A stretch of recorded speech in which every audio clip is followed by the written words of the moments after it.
મારું નામ ઇન્દ્રસેટ કૌર છે. હું ઇલેક્ટ્રિકલ લેબોરેટરી વિભાગમાં અભ્યાસ કરું છું. આપણે અહીંયા જોઈ શકીએ છીએ તમારા ફાઇનલ યરનો પ્રોજેક્ટ છે. Synchronous motor with DC shunt generator panel જે 12 નંબરની છે અને એ આપણે કપલ કરેલી છે.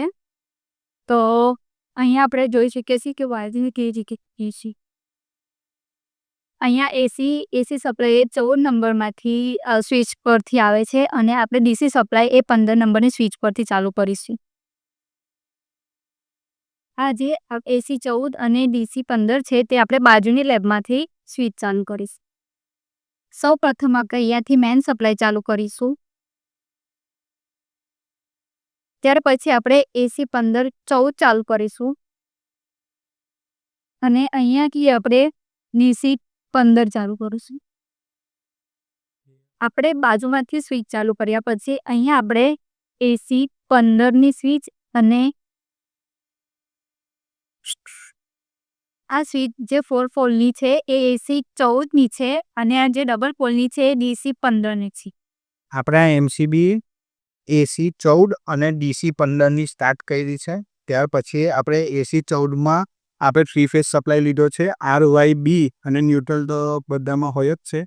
તો આપણે આજે ફર્સ્ટ ટર્મિનલ બ્લોક છે તે આપણે ન્યુટ્રલ તરીકે છે. પછી બીજો ટર્મિનલ બ્લોક રેડ વાયર એટલે કે રેડ ફેઝ તરીકે છે. ત્રીજો ટર્મિનલ બ્લોક છે તે વાયર તરીકે એટલે કે યલો વાયર છે. અને ચોથો ટર્મિનલ આપણે વ્યૂ તરીકે છે એટલે ત્રીજો ફેઝ છે. એ રીતે આપણે આર વાય બી અને ન્યુટ્રલના ટર્મિનલ બ્લોક લીધેલા છે 4.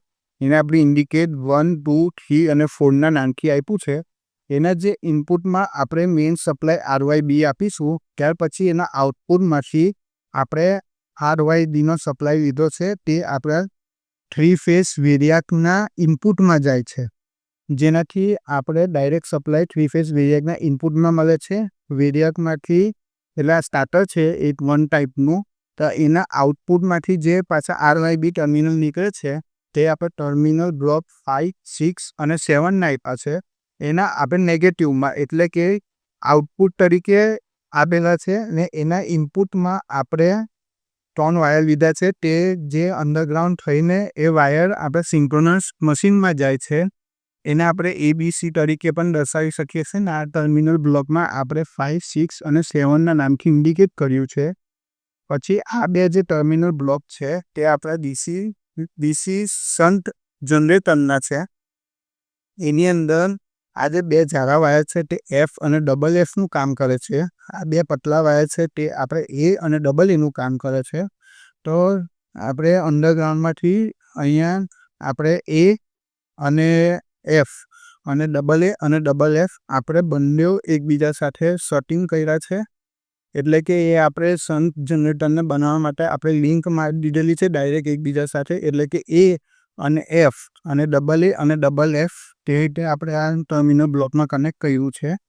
અને આ વોલ્ટ મીટર અને એ મીટર છે. તો એ મીટરનું નેગેટિવ આપણે વોટ મીટરના પોઝિટિવમાં જાય છે અને વોટ મીટરના નેગેટિવ અને એ મીટરના પોઝિટિવના આપણે છેડા એ અને ડબલ એમાં કનેક્ટ કર્યા છે. આપણે રીડિંગ લેવા હોય એની માટે વોટ મીટર અને એ મીટર આપણે લગાવેલું છે. એ આપણે એનાલોગ મીટર છે.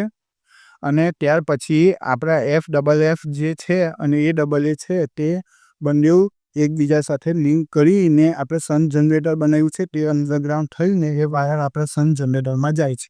સપ્લાય આવેલો છે તે આપણે અહીંયા જોઈશું. આ સિંક્રોનસ મોટર છે. અહીંયા આર વાય અને બી અને પ્લસ અને માઇનસ આપેલું છે. આ જે વાયર છે એ સિંક્રોનસ મોટરમાં જાય છે. અહીંયા આપણે જોઈ શકીએ છીએ કે અહીંયા પ્લસ અને માઇનસ આપેલું છે. ત્યાર પછી આપણે જોઈશું ડીસી મશીનમાં.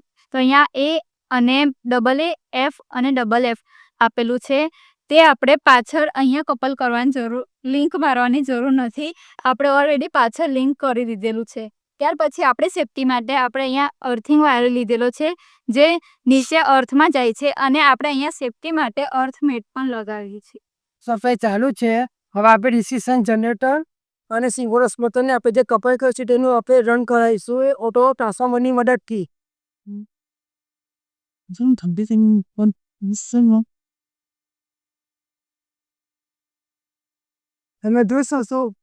તમે જોઈ શકો છો કે આ તો ઓટો ટ્રાન્સફોર્મરથી આપણે રન કરાવી છે.